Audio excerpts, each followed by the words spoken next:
Been a crazy ride for our next guest, who not only appears regularly on The Late Show with Stephen Colbert, but he's graced the halls as a writer and performer and an Emmy winner for The Daily Show with Jon Stewart. Lots of other things. He hosts a podcast. Not bad for a guy who's going to be in town next week for at the Glastonbury Theater for the Toast and Taste of Glastonbury. Say hi to Paul Mecurio. Nice to have you here. Nice to see you, man. Not bad for a guy who started on Wall Street? Yes. Yes, you sound like my mother. You're killing me. I got you a degree and you're going to do comedy with us? Oh, my God. Yeah, well, I grew up in Providence, Italian family, and I ended up doing corporate law on Wall Street, started writing jokes as a hobby, and I met Jay Leno at a private function. I had all these jokes written. I'm like, I don't know if you need jokes. I'm never going to use them. You can maybe use them on The Tonight Show. And he was like, okay. He really does talk. It's like I'm talking to Jay Leno. Right? Yeah, exactly. It's like if you go like this with a balloon, that's what he sounds like. That's it. That's the impression, right. So a couple of days later, my phone rings, and I hear this on the other end. It's Jay Leno. Is Paul there? Now, I'm like, there's no way Jay's calling me. It's got to be a joke. All right. So I thought it was my friend David pranking me. This is not a joke. I actually thought this. And I was really busy. I go, really funny. He goes, not really, it's Jay Leno. I go, David, I don't have time. He goes, no, really, it's Jay. And I actually said to Jay Leno, here it comes. You do a lousy Jay Leno. And I'm like, I think I do a pretty good. I'm like, oh my God. Boy! But you essentially you shoot your shot. You get one shot with the big guy, and next thing you know, it's changed your life in a way. It sets your career path down a different way. Hired me to send in jokes for the Tonight Show monologue. Next week he called me again. I pick up the phone. It's Jay. I'm like, why are you bothering me? I'm shaking and moving now. And he did my first joke. $50 he paid me. Blew my head off. And that's it. Yeah. And now I come from middle class.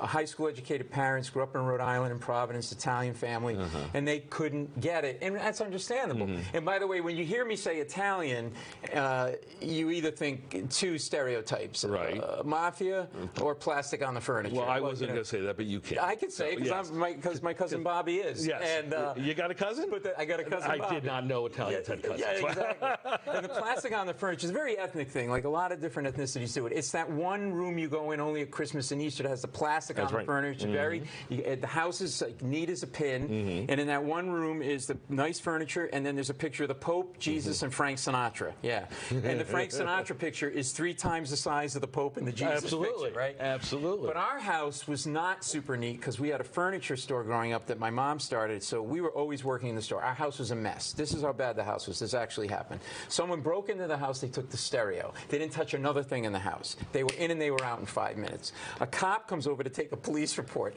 stands in the middle of the living room like this, surveys the living room, and he goes, oh my God, this animal really ransacked the place.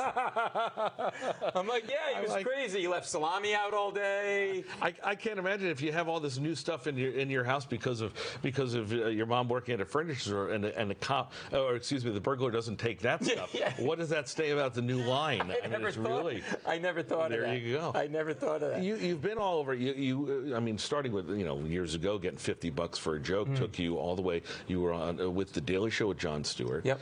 Stephen Colbert pulled you over, and you do the warm-up now every night for The Late Show with Stephen Colbert in Manhattan. Yeah. What's it like when you've done some stand-up there, you've gone over to the couch?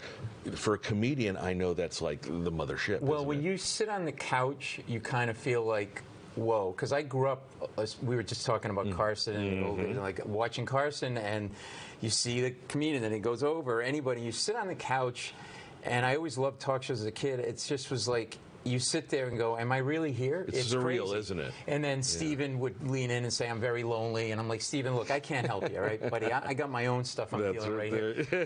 But it's been great. It was scary in the beginning to make the switch, but it's been great. Let's talk quickly about the Toast and Taste of Glastonbury, which is why Paul's here. You're performing next Friday night. Well, performing, I actually have a food truck. Things aren't going well. So I'll be selling hot dogs. That's a niche market.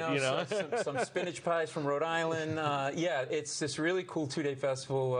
It's in Glastonbury. It's going to be all sorts of great food, great wine, and then I'm headlining at the theater at 6:30 on Friday. So please come and make my mother proud. There you go. Because I'm killing her with the comedy. Yes, but you've taken a recipe, so it evens out. Yes, exactly. There you go. Paul Mecurio is going to be at the Glastonbury Theater. The information on your screen. We're also going to put it on our website, fox61.com. And I know we got to go because Rachel's got to do weather. But you're doing had an off-Broadway show. Going to take it on tour. It's called Permission to Speak. It's a theater show. We're taking it out. It's going to be coming in the area. We're taking it to the United Theater in March. Come back on the couch and talk about it. Please, I would love to. Paul Mecurio. Great to see you, buddy. Nice to see you. I like the tie and the thing all together, tied together. It's a clip-on. You're nice Italian boy. See? Come on. See? Let's go to the real 100% Italian, Rachel Piscatelli's got Hey, weather. Rachel, what's going on? Hey, what's going on?